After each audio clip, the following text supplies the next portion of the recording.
Alabado sea el nombre de nuestro Dios. Primera carta del apóstol Pablo a los Corintios, en el capítulo 11, versículo 23. La palabra del Señor la leemos honrando al Padre, al Hijo y al Espíritu Santo.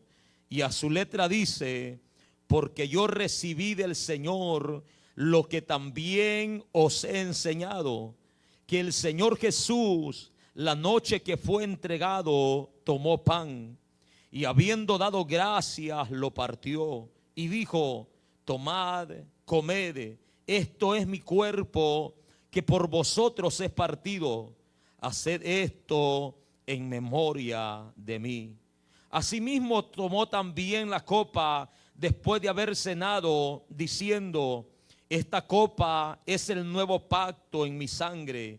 Haced esto todas las veces que la bebiereis en memoria de mí. Así pues, todas las veces que comiereis este pan y bebiereis esta copa, la muerte del Señor anunciáis hasta que Él venga. Oramos a nuestro Dios.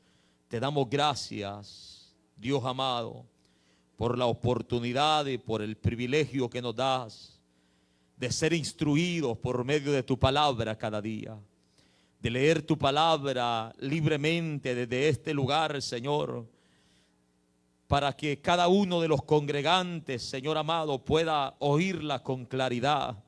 Gracias te damos por tu voz escrita, porque hemos tenido acceso a ella, porque hemos tenido, Señor, el privilegio de poder escudriñarla, de poder escucharla, Padre, de poder, Señor amado, recibir esa porción en nuestras almas como un alimento, Señor, que fortalece nuestra fe, que nos hace crecer para salvación. Dios mío, te damos gracias por tu palabra. Oramos que tu nombre sea glorificado en esta tarde, que tu palabra obre en cada vida, que tu palabra obre en cada corazón. Yo sé, Dios mío, que tienes, Padre, una porción para cada vida reunida en este lugar.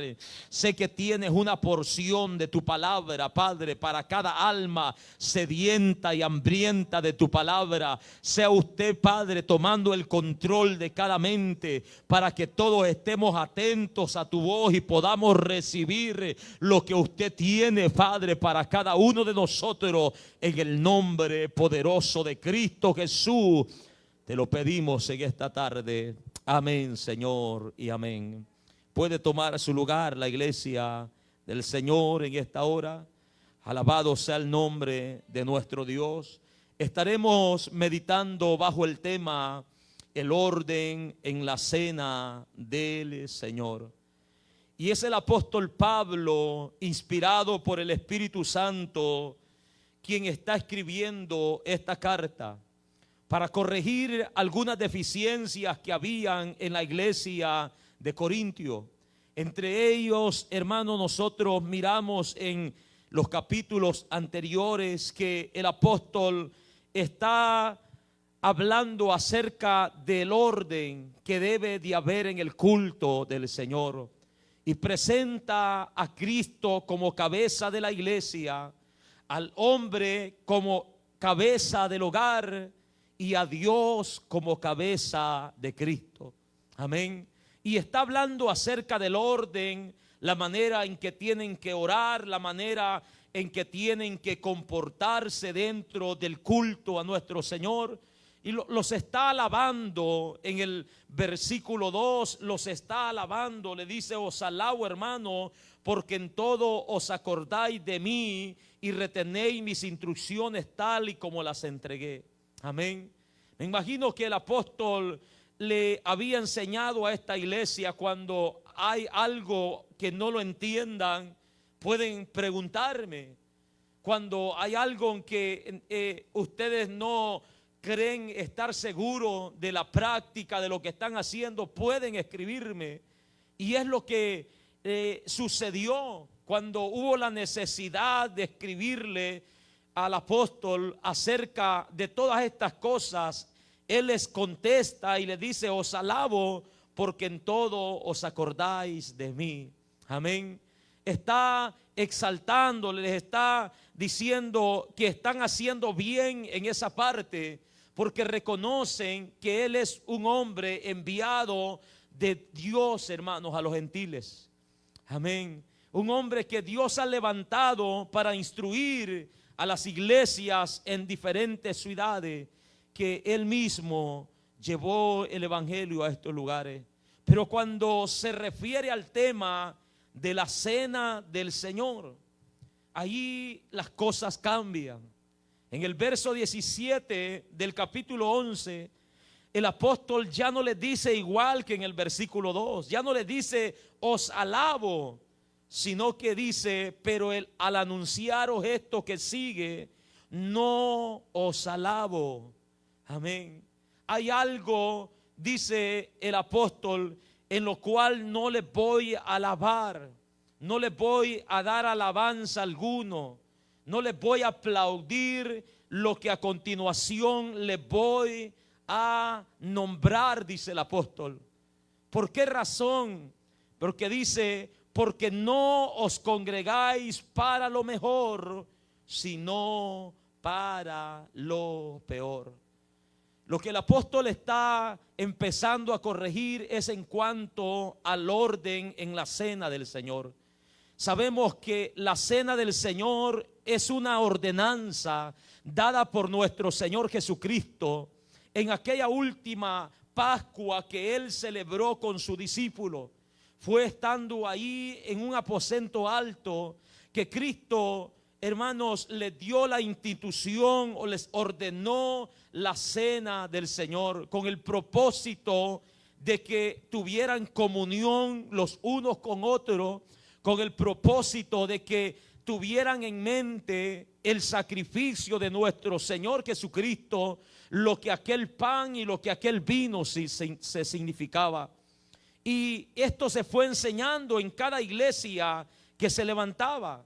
Se fue enseñando cuál tenía que ser el orden en la cena del Señor. Bueno, algunos comentaristas y personas que han estudiado más a fondo la historia de Corintio, se dice que en Corintio tenían una costumbre de celebrar la cena del Señor con una cena, hermanos, que antecedía a la cena del Señor.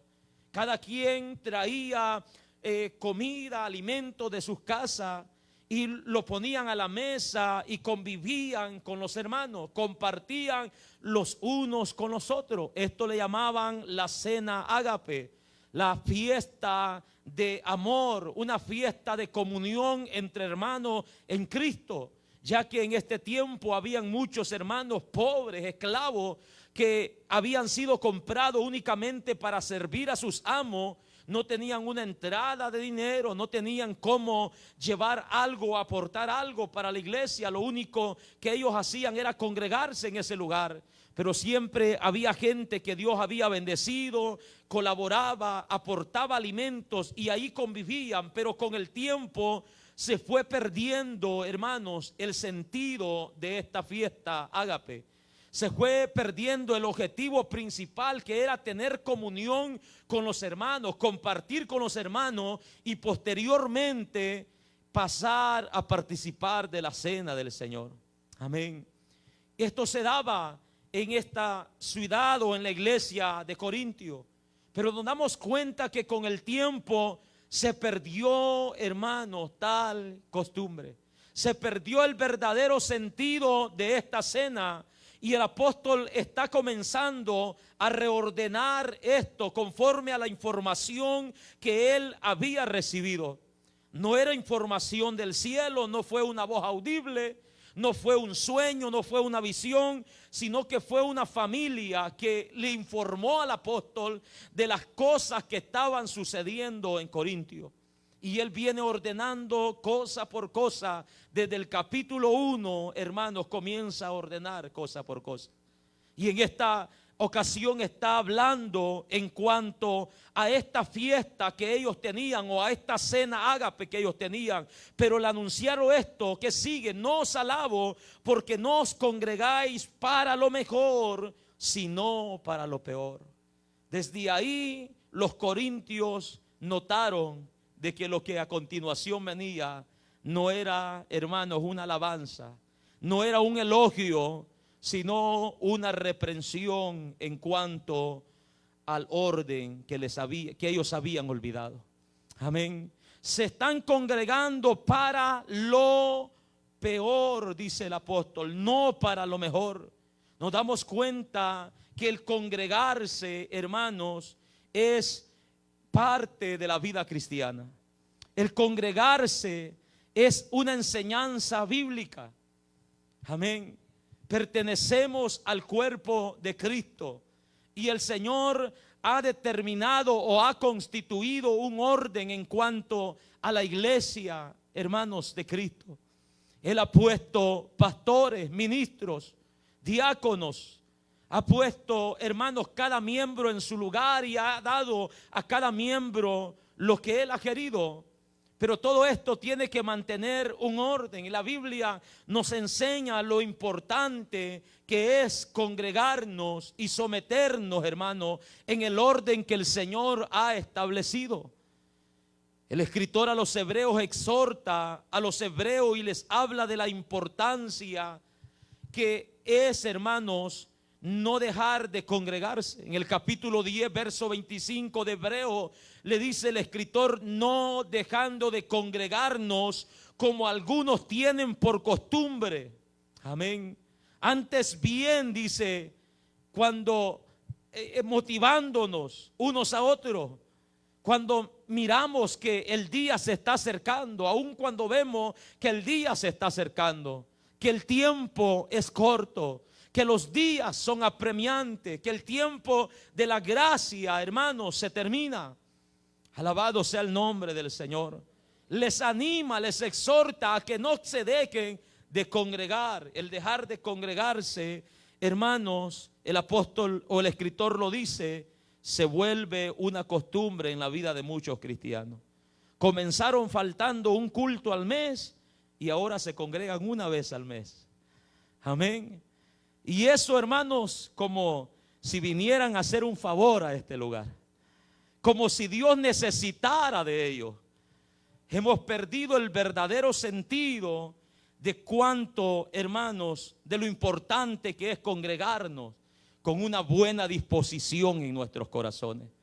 El apóstol dice: se están congregando no para lo mejor, sino para lo peor. Dos tipos de congregantes: unos que se congregan para lo mejor, que vienen con una buena disposición en su corazón, que no vienen por fuerza, que no vienen por un mero compromiso con el hombre, sino, hermanos, vienen movidos por el Espíritu Santo de Dios en sus vidas. Vienen, hermanos, con agradecimiento, dispuestos a adorar y a glorificar el nombre de nuestro Dios. Alabado sea el nombre del Señor. Pero vemos a otros, hermanos, que se congregan para lo peor. Es decir, que el congregarse les hace mal. El congregarse, hermanos, les hace daño, porque en vez de salir bien de aquí, salen más mal, salen peor, salen pensando cuántas cosas, porque desde que se dispusieron venir a este lugar, no lo hicieron de la mejor manera. Amén. Desde que se disponen a venir a este lugar, hermanos, lo hacen forzosamente, lo hacen sin deseo, lo hacen no motivados por las cosas espirituales, sino, hermanos, por algo otras cosas. Y eso no es de agrado ante los ojos de Dios. Por eso es importante, hermanos, congregarnos para lo mejor. Cuando nos congregamos para lo mejor, venimos con la mirada puesta en Cristo. Venimos, hermanos, con un corazón sensible a experimentar la presencia de Dios. Venimos dispuestos a ofrecer sacrificios de alabanza, frutos de labios que confiesen el nombre de nuestro Señor, aleluya. que glorifiquen, que exalten el nombre del Señor. Es por eso, hermanos, que cuando una iglesia, una congregación se reúne para lo mejor, no hay estorbo, no hay, hermanos, cosas que detengan la bendición de Dios. El Espíritu de Dios fluye con libertad y gloria al Señor en los corazones. Alabado sea su nombre. Tenemos que congregarnos para lo mejor, hermanos, que no sea para lo peor. Dice el apóstol: pues en primer lugar oigo, o cuando os reunís como iglesia, oigo que hay entre vosotros divisiones. Y en parte lo creo, dice el apóstol. Amén. Cuando os reunís como iglesia, oigo que hay entre vosotros divisiones. Esto es congregarnos para lo peor. Amén. Tener un cierto grupo en la iglesia, divisiones, hermanos, tener preferencia en la iglesia, tener desacuerdos entre hermanos. Esto es congregarnos para lo peor. En primer lugar, cuando se reúnen, oigo que hay entre vosotros divisiones. Y en parte lo creo. Esta era una iglesia que ya el apóstol les había exhortado a la unidad, porque entre ellos habían pleitos, habían desacuerdos, habían contiendas. Y eso es, hermanos, habían bandos entre las iglesias. Habían dos grupos, hermanos, dentro de la congregación. Y él les ha exhortado desde el principio que mantengan la unidad. En el capítulo 1 de Primera de Corintios, en el versículo 10, oiga, el apóstol le dice: os ruego pues, hermanos, por el nombre de nuestro Señor Jesucristo, que habléis todos una misma cosa. Nos damos cuenta que estaban en desacuerdo. Unos decían una cosa, otros pensaban de diferente manera. Pero Pablo les está rogando que hablen todos una misma cosa y que no haya entre vosotros divisiones, que no hayan desacuerdo, que no hayan grupos, que no hayan bandos, que no hayan este tipo de divisiones dentro de la iglesia, sino que estéis perfectamente unidos en una misma mente, en un mismo parecer, porque he sido informado una vez más acerca de vosotros, hermanos míos, que hay entre vosotros contiendas. Quiero decir, dice el apóstol, que cada uno de vosotros dice: yo soy de Pablo, y yo soy de Apolos, y yo de Cefas, y yo de Cristo. Vemos ahí 4 grupos de hermanos dentro de la iglesia. 4 grupos peleando en desacuerdo, hermano. Y él les pregunta: ¿acaso está dividido Cristo? ¿O fue crucificado Pablo por vosotros? ¿O alguno de los nombres que ustedes mencionan? Cristo no está dividido. Cristo, hermanos, no está dividido. Y la iglesia es el cuerpo de Cristo. Por lo tanto, no pueden haber entre vosotros divisiones. Pablo les está exhortando. La división a la cual él se está refiriendo es que en esta iglesia habían, hermanos, grupos que tenían preferencia por los líderes de la iglesia. Unos estaban a favor de Pablo, otros se identificaban con Pedro, otros con Apolos, otros con Cristo. Amén. Y era un desacuerdo. Cuando Pablo les visitaba, hermanos, llegaban a la congregación sin deseo de escuchar a Pablo. No les gustaba cómo Pablo enseñaba. Cuando Pedro llegaba, estaba otro grupo contento y el grupo de Pablo estaba triste. Cuando llegaba Apolo, ahora sí decían entre ellos: vamos a tener palabra, porque Apolo era un hombre elocuente para hablar. Era un hombre poderoso en palabra, dice la Biblia. Se sabía expresar bien, y ahí estaban aquellos estudiados, los que se creían hermanos de la JAI, los que se creían teólogos y escatólogos y todo esto. Vamos a tener a un hombre que habla como a nosotros nos gusta. Amén. Y ahí había este pleito, porque la división conlleva eso, conlleva a pleitos, conlleva a desacuerdos, conlleva a contiendas, a disensiones, y todas estas son obras de la carne, que no deben, hermanos, de gobernar la vida de ningún cristiano. Dice el apóstol: oigo que hay entre vosotros divisiones, y en parte lo creo. ¿Por qué? En el verso 19 del capítulo 11, porque es preciso que entre vosotros hayan divisiones. Es preciso, es necesario que hayan disensiones. ¿Para qué? Para que se hagan manifiestos entre vosotros los que son aprobados. Amén. Es preciso, no es que Dios esté aprobando las divisiones, hermanos, sino que estas cosas Dios las permite para probar el carácter del cristiano, para probar la fe del verdadero cristiano, para probar la obediencia del verdadero cristiano. Al igual que Cristo dijo: es necesario que vengan los tropiezos. Él no está probando, Él no está diciendo sirvan de tropiezo, pero dice: es necesario que vengan los tropiezos. Pero ay de aquel hombre por quien vienen. Amén. Estas cosas son usadas, son permitidas por el Señor para probar la fe nuestra. Y la división en este caso, dice Pablo, está bien que esto suceda en este sentido, de que cuando hay desacuerdo, cuando hay disensiones, cuando hay pleito, ahí se conocen los que verdaderamente tienen una fe genuina en Cristo. Amén.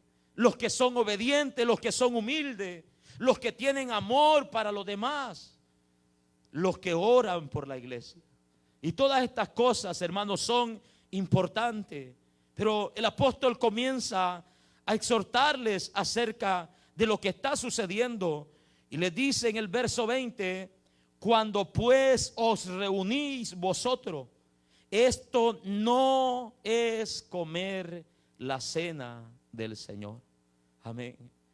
Ya hemos visto que esta iglesia se estaba reuniendo, según ellos, para tener la práctica de la fiesta ágape y posteriormente a participar de la cena del Señor. Pero se estaban dando cosas que no van de acuerdo, no iban de acuerdo con la cena del Señor, ya que la cena del Señor, como lo hemos mencionado antes, habla, hermanos, de la comunión como hermanos, la comunión como cuerpo de Cristo, la comunión de los unos con los otros. Pablo mismo lo menciona en el capítulo 10 de Primera de Corintios, en el verso 16, dice: la copa de bendición que bendecimos no es la comunión de la sangre de Cristo. Sí, eso es. El pan que partimos, ¿acaso no es la comunión del cuerpo de Cristo? Sí, eso es. Pablo está en lo correcto. Y dice Pablo: siendo uno solo el pan o uno solo Cristo, nosotros, con ser muchos, somos un cuerpo, pues todos participamos de aquel mismo pan. Amén. Si la copa de la cual participamos, si el cuerpo del cual comemos o participamos es Cristo, nosotros también, dice Pablo, siendo muchos, somos un solo cuerpo en Cristo. Y todos participamos de este mismo pan. Esto habla de comunión, de unidad, de hermandades, no de divisiones. Y es por eso que Pablo les dice: cuando pues os reunís vosotros, esto no es comer la cena del Señor, porque ustedes están haciendo lo contrario a lo que la cena del Señor significa. Amén. Están haciendo lo contrario. No están mostrándose el amor de Cristo entre unos a otros. No están viviendo en unidad ni participando en unidad, sino, dice Pablo, están en contiendas y disensión. Esto no es comer la cena del Señor. Esto es un desorden lo que ustedes están haciendo. ¿Cómo se atreven a llamarle cena del Señor a lo que ustedes están haciendo? Amén. Y que esto, hermanos, tristemente sigue sucediendo en muchas congregaciones actuales. Tienen el nombre de la cena del Señor, pero se vuelve un desastre. Se vuelve una irreverencia. Se vuelven, hermanos, en un pleito, en una división. Y no debe de ser así. A eso no le deben nombrar la cena del Señor. La cena del Señor tiene que ver con comunión. ¿Se acuerdan que Cristo, la última noche que estuvo con sus discípulos en la cena, Él les dijo: cuánto he deseado estar con nosotros en esta cena? Amén. Eso es la cena del Señor. Desear estar con nuestros hermanos. Desear tener comunión con nuestros hermanos, como Cristo lo expresó. Lucas escribe en el libro de los Hechos de que los primeros cristianos, hermanos, participaban con gozo, con alegría en el partimiento del pan. Lo hacían en las casas, lo hacían en el templo, alabando y dando gracias a nuestro Dios, orando, dando gracias al Señor, en una unidad maravillosa. Eso es lo que Cristo enseñó. Eso es lo que la iglesia primitiva está enseñando. Pero lo que se estaba practicando en Corintio, eso no era la cena del Señor. Eso era un desorden. Eso era lo contrario a lo que la cena del Señor significaba. Alabado sea el nombre de nuestro Dios. Eso no es la cena del Señor. ¿Por qué? Dice el apóstol. Les voy a decir por qué. Por lo que ustedes están haciendo, porque al comer cada uno se adelanta a tomar su propia cena. Y uno tiene hambre y otro se embriaga. Amén. ¿Se da cuenta de lo que estaba sucediendo? Al principio el propósito de la cena era compartir. Pero como les dije, había gente pobre y probablemente había gente que también no le gustaba compartir con otros. Amén. A lo mejor entre ellos habían gente que, hermanos, no asistían tal vez por no compartir. Pero habían gente que llevaban buenos banquetes. Pero de repente cambió el sentido de esta cena. Y en vez de ponerlo a la mesa para compartir con los hermanos, lo ponían en su propia mesa y comenzaban a comer delante de los pobres, delante de los esclavos, delante de los niños, delante de familias que no tenían recursos. Y Pablo dice: han convertido la cena del Señor en un desastre, en un desorden, porque cuando se reúnen entre vosotros, le dice, cada uno se adelanta a tomar su propia cena.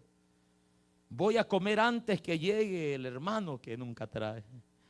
Voy a comer antes que llegue aquel pobre que no tiene ni para vestirse, con timás para traer de comer. Se adelanta a tomar su propia cena y uno tiene hambre. Pues esto era lógico. No compartían, hermanos. Imagínense los hermanos esclavos, los que no tenían, ese día se alegraban. Hoy es la cena del Señor. Se imaginan comer un buen manjar, repartirse, hermano, de los alimentos. Cada quien llevaba ahí su porción. Eso era de bendición para ellos. Pero ahora tenían que pasar la cena del Señor con hambre. Amén. Tal vez tenían que caminar desde lejos. Tal vez tenían que trabajar grandes jornadas para poder obtener un permiso, llegar a congregarse. Uno se adelanta a comer y el otro tiene hambre. Y otro se embriaga. Algunas versiones dicen otro se sacia. Otro tiene en abundancia, dice alguna versión. Amén. Pero otras versiones dicen otro se emborracha. Probablemente estaba pasando o habían llegado hasta este punto, hermanos, de no usar adecuadamente el vino en aquel lugar. Le habían ido agregando otra sustancia con el fin de satisfacer sus deseos carnales. Iban y se embriagaban dentro de la congregación. Y Pablo les exhorta y les dice: pues qué, ¿No tenéis casa en que comáis y bebáis? ¿O menospreciáis la iglesia de Dios y avergonzáis a los que no tienen nada? ¿Qué os diré? Dice el apóstol. No os alabaré en esto. Dice, no, esto no es de alabar. Amén. Lo que están haciendo no es digno de elogiar, porque están menospreciando a la iglesia de Cristo, porque están menospreciando al pobre, porque están menospreciando al que no tiene nada. Y esto es hacer acepción de personas. Esto no va de acuerdo a lo que el Señor nos enseña. El libro de Santiago en el capítulo 2 dice: hermanos míos, que vuestra fe en nuestro glorioso Señor Jesucristo sea sin acepción de personas. Porque si en vuestra congregación, dice Santiago, entra un hombre con anillo de oro, mire la descripción, con ropa espléndida, y también entra un pobre con vestido andrajoso, y miráis con agrado al que trae ropa espléndida, y le decís: siéntate tú aquí en un buen lugar, y decís al pobre: estate tú allí en pie, y siéntate aquí bajo mi estrado. ¿No hacéis distinciones entre vosotros mismos y venís a ser jueces con malos pensamientos? Hermanos míos amados, oí, ¿no ha elegido Dios a los pobres de este mundo para que sean ricos en fe y herederos del reino que ha prometido a los que le aman? Pues esto, hermano, es así. El Señor no hace acepción de personas. Todo aquel que pone su confianza en Cristo, hermanos, pertenece al reino de los cielos. Es rico en Cristo. Amén. Es rico en Cristo. La palabra del Señor dice que Cristo se hizo pobre para que nosotros fuésemos enriquecidos en Él. Y es lo que Santiago dice, que no debe de ser así. No debemos de hacer acepción de personas entre hermanos. Hermanos, estas son cosas que nosotros en este siglo en que vivimos, en esta generación, deberíamos de tenerlas ya bien marcadas en nuestras mentes, en nuestros corazones. No debemos de hacer acepción de personas, no debemos, hermanos, hacer grupos dentro de la congregación. No debemos. Está bien que tenga más confianza con uno que con otros. Está bien, hermanos, de que usted quiera convivir más con unos que con otros, pero no debe de haber enemistad, no debe de haber pleito, no debe de haber contienda. Debemos de estar en paz los unos con los otros. No debe de haber, hermanos, acepción de personas. Amén. Debemos de ser cuidadosos en ellos. Siempre en cualquier congregación van a haber personas más bendecidas económicamente que otras. Y muchas veces se nota, hermanos, que están más bendecidos en todo. Pero también, hermanos, se nota cuando en esas personas hay acepción de personas. Amén. Hay acepción de personas. Tenemos que ser cuidadosos en ellos y no hacer acepción de personas con nadie, mirarnos a todos por igual. Eso es lo que la Biblia enseña, hermano. Eso es lo que Dios nos enseña por medio de su palabra. Tenemos que mirarnos a todos por igual. No solo cuando el hermano de renombre, cuando el hermano que está bendecido está enfermo, no solamente a él lo vamos a visitar. Tenemos que visitar a todos los que pasan por esa situación. Amén. Tenemos que orar por todos, no solo por unos. Tenemos, hermanos, que estar unidos en todas estas cosas. Alabado sea el nombre de nuestro Dios. No debemos de menospreciarnos ni unos a los otros, sino que como iglesia de Cristo tenemos que ser un cuerpo, hermanos, como la palabra del Señor nos enseña. Cuando uno enferma, todos enfermamos. Cuando uno llora, todos lloramos. Cuando uno siente, todos sentimos. Pero cuando uno se goza, todos nos gozamos. Amén. Todos le damos gloria a nuestro Dios.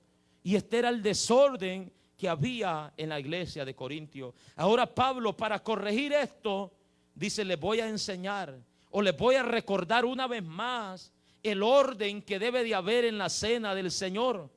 Le dice Pablo en el versículo 23, porque yo mismo recibí del Señor lo que también os he enseñado. Esto no era una enseñanza de hombres, sino que Dios se lo reveló a Pablo. Dice, yo recibí del Señor lo que también os he enseñado. El Señor Jesús, la noche que fue entregado, haciendo memoria a lo que Mateo 26 dice, a lo que Marcos 14, 22 dice, a lo que Lucas 22, 14 en adelante dice, la noche que Jesús fue entregado, antes de que fuera entregado, tomó pan y habiendo dado gracia lo partió y dijo, tomad, comed, esto es mi cuerpo que por vosotros es partido, haced esto en memoria de mí.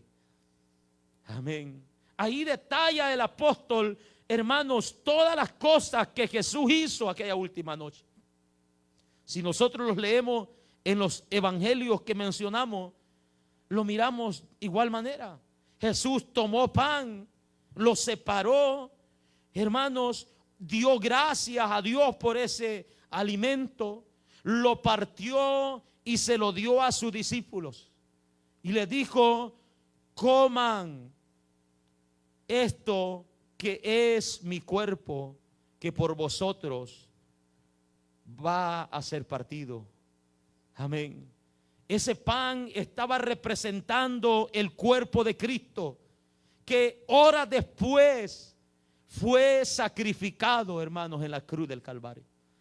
Jesucristo les dijo, así como este pedazo de pan ha sido procesado para llegar a vosotros y alimentar nuestro cuerpo físico, así también mi cuerpo va a ser procesado para llegar a toda la humanidad. Y el que tome de este cuerpo, el que coma de este cuerpo por la fe en su nombre, va a ser alimentado espiritualmente. Va a recibir vida espiritual en él. Alabado sea el nombre del Señor. Así dice Cristo, este pan representa mi cuerpo. Y le dice, hagan esto siempre en memoria de mí. Pablo les está recordando que la cena del Señor es un recordatorio del sacrificio que Cristo hizo por los pecadores. Es un recordatorio. No es para que pleitemos entre nosotros, no es para que menospreciemos los unos a los otros, no, la cena del Señor es para que recordemos la unidad que tenemos por medio de la fe en el sacrificio de Cristo, para que recordemos que Cristo murió por nosotros, los que hemos creído en su nombre. ¿Cómo es posible que nos estemos menospreciando los unos a los otros cuando todos hemos comido del mismo pan? Hagan memoria de lo que Cristo ha hecho, dice la palabra. Asimismo también tomó la copa después de haber cenado, diciendo, esta copa es el nuevo pacto en mi sangre. Haced esto en memoria de mí todas las veces que la bebiereis. Hazlo en memoria de mí. Lo que aquella copa contenía, como Jesucristo lo mencionó en Lucas 22, era vino de uva o fruto de la vid, como Jesucristo dijo. Eso representaba la sangre de Cristo. Eso representaba, hermanos, el nuevo pacto en su sangre. Ninguno de los pactos que la Biblia describe se hizo sin derramamiento de sangre. Noé tuvo que derramar sangre para hacer aquel pacto, hermanos, o cuando Dios hizo pacto con él, que nunca más iba a destruir la tierra con agua. Lo mismo hizo Abraham, lo mismo hizo David, lo mismo, hermanos, hicieron cada hombre. Cada hombre que menciona la Biblia, que fueron testigos de los pactos que Dios hizo, pero esos pactos fueron quebrantados por el hombre. Mas sin embargo, el pacto que Cristo hizo, hermanos, es un pacto eterno. Es un pacto que no puede ser quebrantado por el hombre. Alabado sea el nombre de nuestro Dios. Es un pacto que no se puede estar repitiendo de vez en cuando, sino es un pacto perpetuo. La Biblia dice que Cristo hizo este pacto para siempre, con su propia sangre, entregándose Él como cordero sin mancha y sin contaminación. Entregándose Él, hermanos, como un cordero sin contaminación, sin mancha, sin arruga, como un hombre perfecto, gloria al Señor, sin pecado. Por nosotros se hizo, o Dios lo hizo pecado, dice la Biblia, para que por medio de Él nosotros fuésemos justificados. Jesucristo dice: hagan esto en memoria de mí. La cena del Señor es un recordatorio, hermano, de lo que Cristo ya hizo por nosotros. Así pues, todas las veces que comieres este pan y bebieres esta copa, la muerte del Señor anunciáis hasta que Él venga. Amén. Miren las cosas importantes, hermanos. El mandamiento: hagan esto. Háganlo recordando lo que yo he hecho. Háganlo anunciando mi muerte hasta que yo venga. Cada vez que nosotros nos reunimos en este lugar para participar de la cena del Señor, estamos haciendo memoria de lo que Cristo hizo por nosotros. Estamos anunciando la muerte de Cristo, hermanos. Estamos anunciando el regreso de Cristo en gloria. La Biblia dice que Cristo murió conforme a las Escrituras, pero también resucitó conforme a las Escrituras y ascendió a la diestra del Padre y prometió regresar por su iglesia. Alabado sea el nombre de nuestro Dios. Ese es el evangelio que nosotros predicamos, hermano. Ese es el evangelio, esa es la buena noticia que nosotros anunciamos, de que hubo un hombre que murió por nuestros pecados, de que el ser humano ya no tiene que pagar por sus pecados, que el ser humano ya no tiene que ser condenado por sus pecados. Cristo pagó por ellos. Tenemos únicamente que poner la fe en Cristo para salvación. Confiar que el sacrificio de Cristo es suficiente para el perdón de nuestras almas. Ahora la palabra del Señor, amados hermanos, nos dice que debemos de participar de la cena del Señor en el orden que el Señor lo ha enseñado. Y no lo debemos de hacer de una manera indigna. En el verso 27, de manera que cualquiera que comiere este pan y bebiere esta copa del Señor indignamente, será culpado del cuerpo y de la sangre del Señor. ¿En qué consiste tomar la cena del Señor indignamente? Tomar la cena del Señor indignamente, hermanos, como ya lo hemos visto en el versículo 17 al 22, que es tomar la cena del Señor, hermanos, desordenadamente, de una manera que no va de acuerdo con el verdadero significado que la cena del Señor tiene. Tomar la cena del Señor indignamente, hermanos, tiene que ver con no darle la debida importancia a lo que esto, hermanos, significa. Amén. Es tomar la cena del Señor de una manera irreverente, de una manera sin respeto, sin temor. Eso es, amados hermanos, tomar la cena del Señor indignamente. Tomar la cena del Señor indignamente tiene que ver con participar de la cena del Señor con una indiferencia total a lo que esto significa, con un corazón endurecido, viviendo en prácticas y obras de la carne, sin arrepentimiento en nuestras vidas. Amén. Y esto, hermanos, es lo que estamos viendo en la iglesia de Corinto. Había en ellos idolatría, había en ellos fornicación, había en ellos adulterio, había en ellos, hermanos, pleitos, celos, contiendas. Y todas estas cosas son obras de la carne. Y la Biblia nos enseña que nosotros que estamos en Cristo ya no debemos, hermanos, ser dominados por estas obras. Amén.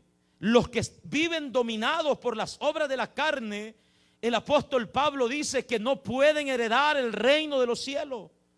No pueden participar, hermano, de las promesas, de las cosas que el Señor ha establecido.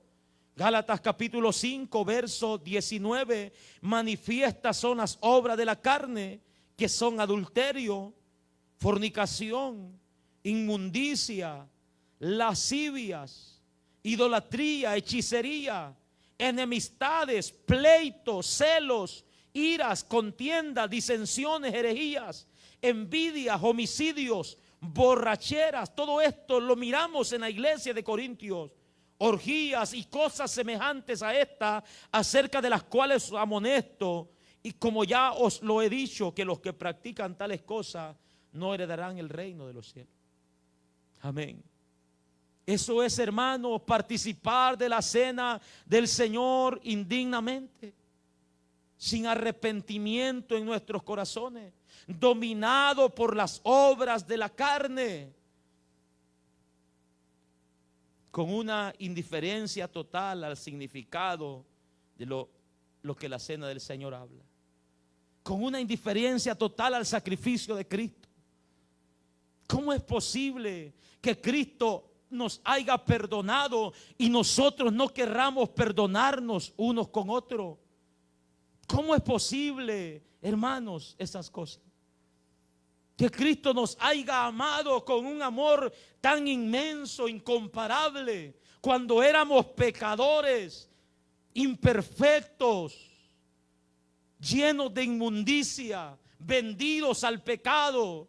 Y Cristo con todo eso nos amó y mostró amor y misericordia por nosotros. Y nosotros, hermanos, no tenemos amor los unos con los otros.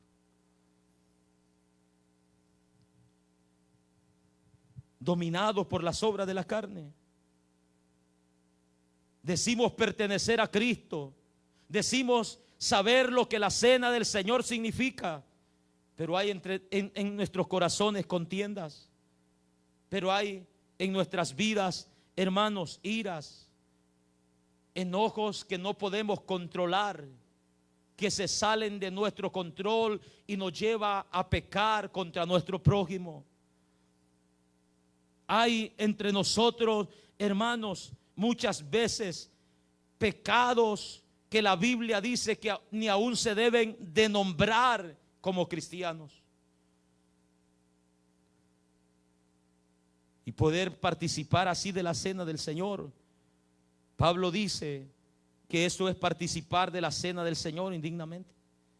A la iglesia de Corintios ya le había exhortado, le había dicho que se apartaran, que huyeran de la idolatría. En el capítulo 10 le dice: amados míos, huid de la idolatría. La idolatría es una obra de la carne. En el verso 19 le dice: ¿qué digo pues? ¿Que el ídolo es algo, o que sea algo lo que se sacrifica a los ídolos? No, ya sabemos que un ídolo nada es. Y eso Pablo lo ha dicho, que no hay más que un Dios.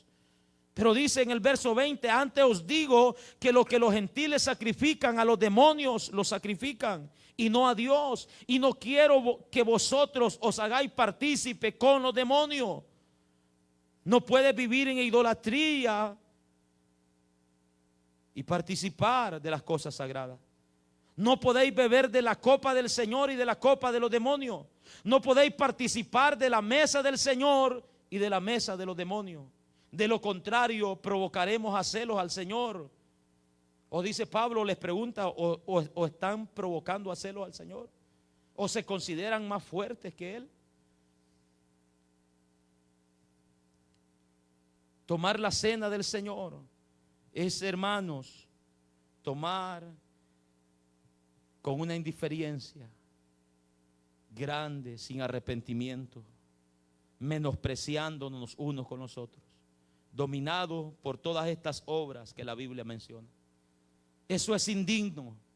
Eso no va de acuerdo a lo que el Señor nos enseña. Eso es contrario al orden de la cena del Señor.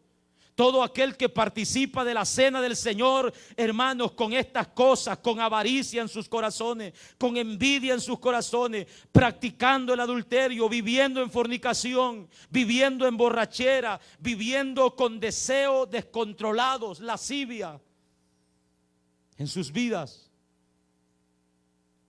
están participando desordenadamente. Eso no tiene nada que ver con la cena del Señor.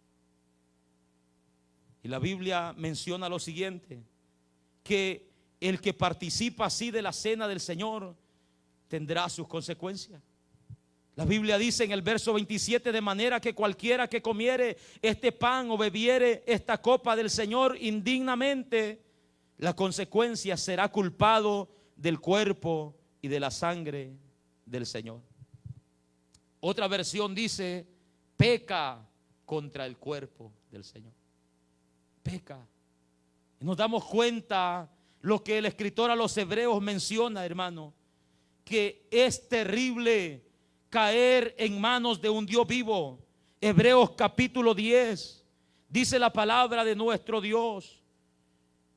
En el versículo 28, el que viola la ley de Moisés por el testimonio de 2 o 3 testigos muere irreprensiblemente. ¿Cuánto mayor testigo pensáis que merece el que pisoteare al Hijo de Dios? El que tuviere por inmunda la sangre del pacto, el cual fue sacrificado, e hiciere frente al Espíritu de gracia. Pues conocemos que Él dijo, mía es la venganza, yo daré el pago, dice el Señor, y otra vez el Señor juzgará a su pueblo. Dice el escritor, horrenda cosa es caer en manos de un Dios vivo. El que participa de la cena del Señor de una manera indiferente, en desacuerdo a lo que esto significa, será culpado del cuerpo de Cristo. Peca contra el cuerpo de Cristo. Será culpado de pecar contra la sangre del Señor y tener por poco el sacrificio de Cristo, hermanos. En el verso 28 dice, en el verso 29, porque el que come y bebe indignamente, sin discernir, sin distinguir, sin diferenciar el cuerpo del Señor, juicio come y bebe para sí, tendrá consecuencia. Juicio come y bebe para sí, dice el escritor. Tendrá, hermanos, consecuencia. Otros, dice el escritor en el verso 30, por lo cual, por esta razón, porque han comido y bebido indignamente, sin discernir, sin hacer diferencia del cuerpo de Cristo. Dice el apóstol, por esta razón hay muchos enfermos y debilitados entre vosotros, y muchos duermen. Muchos han muerto antes de tiempo. Muchos Dios los ha disciplinado a tal punto que los ha cortado de esta tierra, dice la Biblia. Porque han persistido, hermanos, en vivir una vida desordenada delante del Señor. Y en su misericordia, el Señor los ha postrado en una cama. El Señor los ha debilitado en su salud. El Señor, hermano, los ha cortado de esta tierra con el fin de que no perezcan, sino que en ese proceso de disciplina, en ese proceso, hermano, de enfermedad antes de la muerte, puedan arrepentirse de todas las desobediencias que han cometido. Eso es misericordia, hermano. Eso es amor de nuestro Señor. Hasta dónde el Señor llega por amor a los suyos. Amén. La palabra del Señor nos dice, hermanos, que al que Dios toma como hijo, lo disciplina. Amén. Lo disciplina. Y dice, si soportáis la disciplina, Dios os trata como a hijos. Porque ¿qué hijo es aquel a quien el Padre no disciplina? Todos como hijos, hermanos, de alguien, de un hombre terrenal, hemos sido disciplinados. Pero si se os deja sin disciplina, de la cual todos han sido participantes, entonces sois bastardos y no hijos, dice la palabra. Si alguien, dice la palabra, no es disciplinado, entonces no lo aceptan como hijo, no lo quieren como hijo, porque no lo están corrigiendo como hijo, lo están viendo como un hijo ilegítimo, un hijo que no pertenece a la familia. Pero dice la palabra del Señor, pero por otra parte tuvimos a nuestros padres terrenales que nos disciplinaban y nosotros los respetábamos.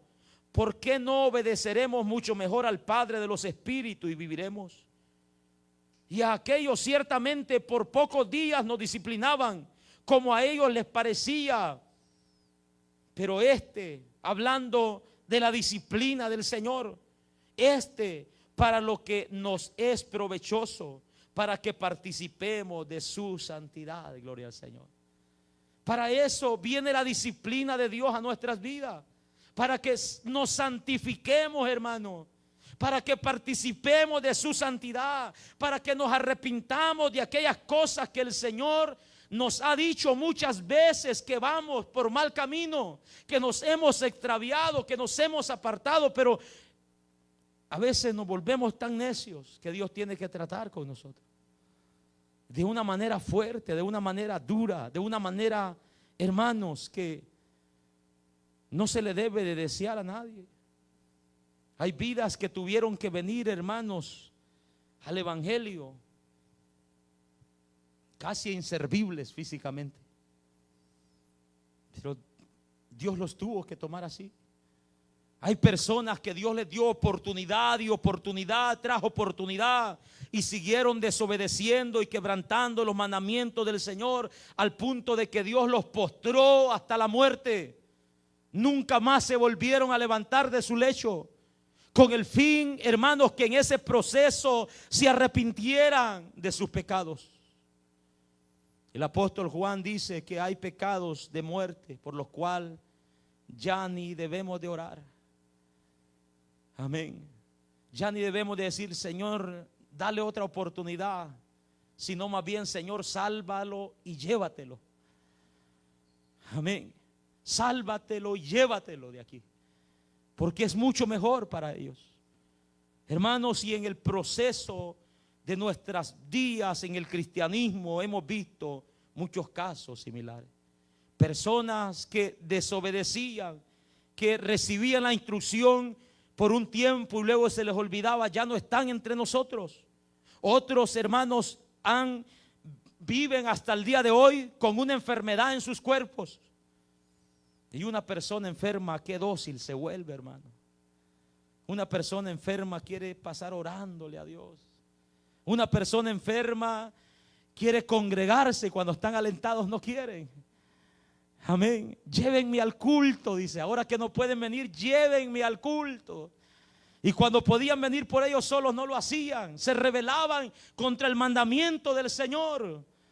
Y Dios tuvo que procesarlo de esa manera. Cuando tomamos la cena del Señor indignamente, hermanos, trae como consecuencia la disciplina.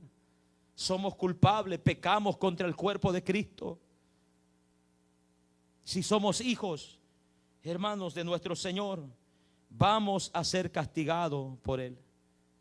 El Señor dice que Él reprende y castiga a los que ama. Amén, a los que ama.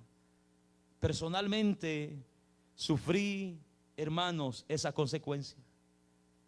Cuando era joven, comenzábamos el noviazgo con mi esposa. Me quise salir de lo establecido por Dios. Dije, me quise salir porque no, hermanos, consumamos el pecado. Pensé en extraviarla a ella y en extraviarme yo. Los entendidos entenderán. Y participé así de la cena del Señor, con ese pensamiento, con ese deseo, con esas cosas que no son aprobadas por Dios. Un día domingo, el día lunes, como a las 9 de la mañana, tuve un accidente terrible, que en los 10 segundos que yo duré despierto. Lo único que dije: Señor, perdóname porque he pecado contra ti. Y de ahí se me borró el mundo. Sentí que los ojos se me salieron, sentí que el cerebro se destripó, la cara se cortó desde acá hasta acá, con la cara así a un lado. Me quebré 2 costillas, me fracturé la espina dorsal. Me llevaron como muerto para el hospital.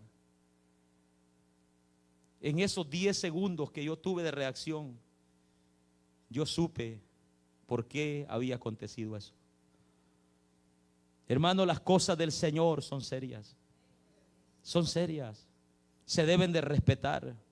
No debemos de tomar las cosas a la ligera.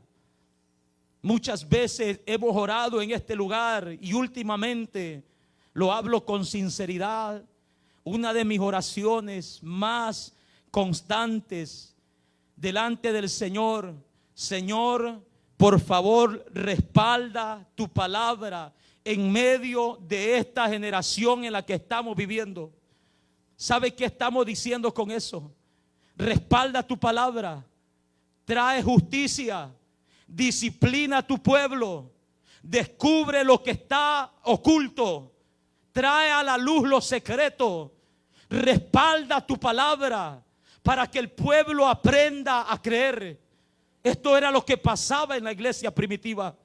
2 personas, una pareja, hombre y mujer, se pusieron de acuerdo a mentirle a los hermanos de la iglesia y fueron descubiertos por el Espíritu Santo y cayeron muertos al instante, como una disciplina de parte de Dios. Y la Biblia dice que el pueblo aprendió a temer a Dios y había un temor grande en sus vidas. ¿Quién se iba a atrever a mentir de ahí en adelante, hermanos? Si lo habían visto con sus propios ojos. Y es una de nuestras oraciones: respalda tu palabra. Mira cuánta indiferencia tu palabra, mira cuánta incredulidad, mira cuánto reproche, mira cuánto rechazo, mira cuántas vidas ignorando tu palabra. Respáldala, por favor, para que aprendamos a temer tu nombre, para que crezcamos en santidad, para que aprendamos a respetar tu nombre y caminar con temor delante de tu presencia, para que dejemos de jugar al cristianismo, para que dejemos hermanos, de vivir en hipocresías y en infidelidades y en desobediencia. La palabra del Señor tiene su cumplimiento. El Señor disciplinó a estos hombres porque persistían en su pecado. Lo hemos sufrido nosotros en nuestro cuerpo. Hasta el día de hoy hay consecuencias de eso. Hasta el día de hoy mi cuerpo tiene consecuencias de eso. Nunca había sentido un dolor en mi espalda. Llegaba días que no me podía parar. No podía ir al baño yo solo. Como consecuencia, el Señor perdona, sí, pero hay cosas que te van a marcar. Hay cosas, hermanos, que van a quedar ahí como consecuencia. Hay enfermedades, hay dolores que las vamos a sufrir hasta que Cristo venga por nosotros. Para que recordemos que el nombre del Señor se debe de respetar.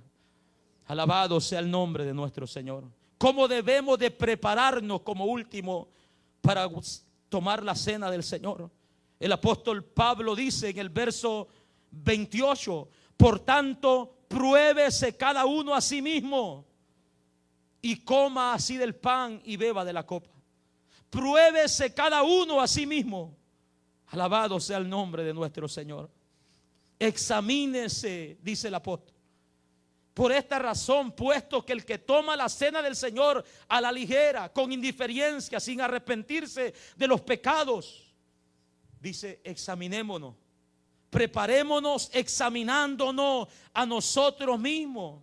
En 2 de Corintios 13:5 dice: examinaos a vosotros mismos si estáis en la fe, probaos a vosotros mismos. ¿O acaso no os conocéis a vosotros mismos? ¿Acaso no sabéis que Jesucristo está en vosotros? A menos que estéis reprobados, dice la palabra de nuestro Dios. Amén. Nosotros, hermanos, sabemos perfectamente bien cuando estamos haciendo las cosas bien delante de Dios. Nosotros lo sabemos.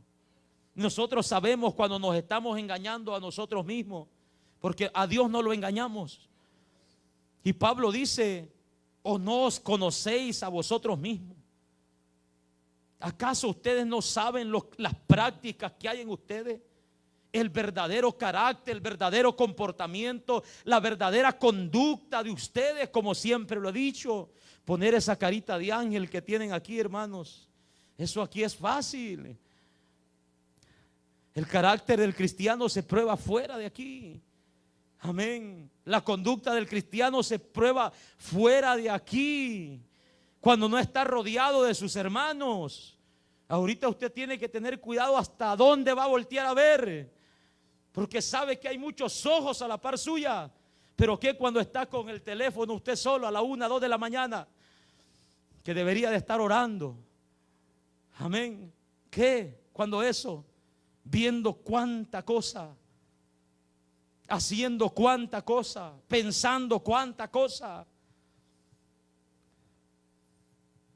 Examinaos a vosotros mismos si estáis en la fe, si de verdad tienen una fe genuina, si de verdad temen el nombre de Dios, si de verdad muestran obediencia. Probaos a vosotros mismos. Es lo que la palabra del Señor nos dice en el verso 31. Si pues nos examinamos a nosotros, no seríamos juzgados. Mire qué bendición. No seremos juzgados, no seremos castigados, no seremos disciplinados si nos examinamos a nosotros mismos. No seremos, hermanos, disciplinados por nuestro Dios si reconocemos nuestra falta. Por eso es que el apóstol dice: por lo tanto, pruébese cada uno a sí mismo. Oiga lo que sigue diciendo: y coma así del pan y beba de la copa. ¿Se da cuenta, hermano? No dice: pruébese cada uno a sí mismo y no participe de la cena del Señor. No, no dice eso. Pruébese cada uno a sí mismo y coma así del pan. Es decir, si se encuentra culpable, arrepiéntase. Si se encuentra culpable, pídale perdón al Señor. Si se encuentra culpable, humíllese al Señor y Él tiene misericordia de nosotros, y participemos así del pan y de la cena del Señor. No es, hermanos, que nosotros vamos a decir: hermano, yo no estoy preparado, yo creo que todavía no es el tiempo. Bueno, si sabe por qué razón no está preparado, ¿por qué no arregla su vida con el Señor? Si sabe qué es lo que le estorba, ¿por qué no arregla su vida con el Señor? Algunas personas dicen: hermano, no pasé la cena del Señor porque ese día me enojé con mi esposa. Bueno, y que no podía hablar para pedirle perdón. Es que estaba enojado con mi mamá, con mi papá. Son excusas. Amén. La Biblia dice: si nos encontramos culpables, arreglemos eso en nosotros. Arreglemos eso entre nosotros, hermanos. No solo para pasar la cena del Señor y al siguiente día seguir igual, durmiendo en el sofá. No, sino mantener la comunión. Amén. Hermano, yo no participo de la cena del Señor porque no me gusta ser hipócrita. Bueno, pues lo es. Si no participa, él lo es, hermano, porque sabe que no está bien y no arregla su vida delante del Señor. Examínese cada uno y arrepiéntase. Pídale perdón a Dios para que pueda participar así del pan y beba de la copa del Señor. Si nos examinamos, no seríamos juzgados. Así que, hermanos míos, cuando os reunís a comer, esperaos los unos a los otros. No se menosprecien, dice la palabra del Señor. Vivan en comunión, mantengan la comunión de lo que la cena del Señor significa. ¿Cuáles son los beneficios que obtenemos al participar de la cena del Señor? Como la palabra del Señor nos dice: vuestra santificación. Al examinarnos a nosotros mismos, hermanos, nos humillamos, pedimos perdón, crecemos en santidad. No solo eso, sino que tenemos paz para con Dios y para con nuestros hermanos. Y eso es maravilloso. Eso es maravilloso, tener paz con nuestros hermanos. Saber de que no hay nada en nuestros corazones que estorbe la comunión, nuestra relación con Dios, hermano. Eso es lo más lindo que puede haber. Por eso la Biblia dice: sobre todas las cosas guarda tu corazón, porque de él mana la vida. Amén. Tenemos paz para con Dios y con nuestros hermanos. Al participar de la cena del Señor, fortalecemos nuestra fe al recordar las promesas de nuestro Señor hasta que Él venga. Fortalecemos nuestra fe. Hermanos, meditemos hoy en esta tarde en lo que esto significa. Examinémonos a nosotros mismos y reconciliémonos con Dios. Pero no dejemos que el tiempo siga pasando. No dejemos que los días sigan pasando. No sigamos poniendo estas excusas. La Biblia dice que allá en el reino de los cielos vamos a participar de esta cena. Jesucristo dijo: ya no voy a volver a participar con vosotros hasta en aquel día en el reino de los cielos. Si hoy hay cosas que nos detienen para participar aquí en la tierra, esas mismas cosas nos van a detener para participar allá en el reino. Porque el apóstol dice: los que practican tales cosas no heredarán el reino de los cielos. Arreglemos cuentas con Dios. No le sigamos dando lugar al enemigo.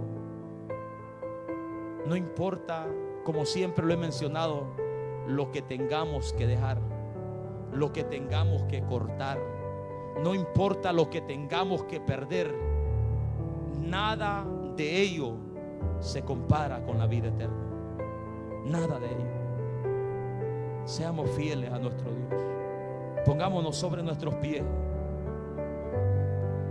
Cierre sus ojos y examínese a usted mismo. Si toda la iglesia se tiene que reconciliar con Él, con el Señor, gloria a Dios por ello. Gloria a Dios.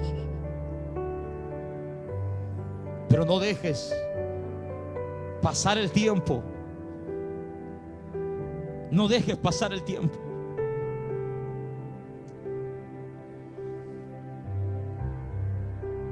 Humillémonos hoy delante de la presencia de nuestro Dios.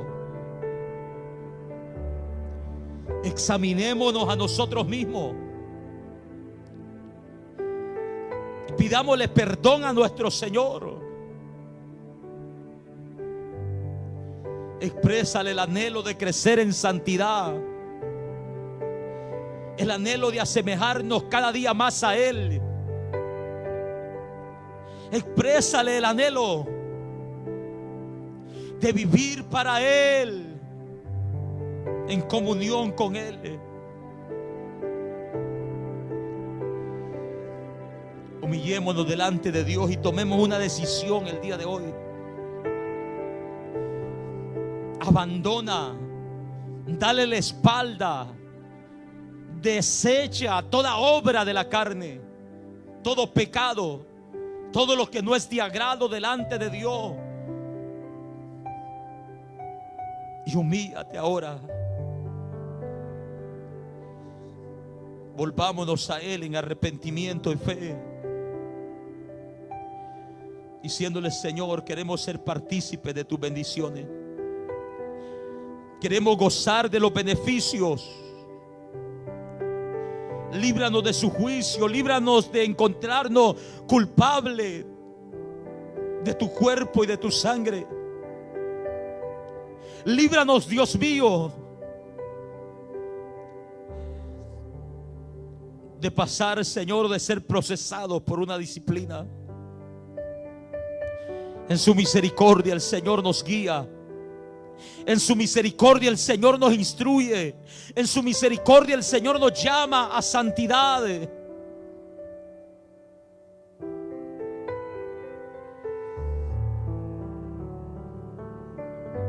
Espíritu Santo de Dios, convence los corazones de pecado, de justicia y de juicio. Imparte fe, Dios mío, por medio de tu palabra. Concede arrepentimiento a cada vida, Señor, que está en desobediencia. Que hoy esta tarde, Señor, salgamos convencidos, con una determinación de este lugar, dispuesto a seguir tus pasos y a no retroceder jamás. Glorifícate en cada vida, en cada corazón. Glorifícate en esta tarde. Glorifícate en esta tarde. Tu palabra es poder. Tu palabra es autoridad, Dios mío. Corta, Dios, de raíz toda obra contraria, todo lo que daña, todo lo que estorba. Arranca todo mal pensamiento. Tu palabra es espada de dos filos que penetra hasta partir el alma y el espíritu. Traspasa las coyunturas y los tuétanos, descierne los pensamientos y las intenciones del corazón. Tu palabra es martillo que quiebra la piedra. Glorifícate en esta tarde, en cada vida, en cada vida. Que cada uno vea su condición espiritual y vuelva, Señor, a usted arrepentido.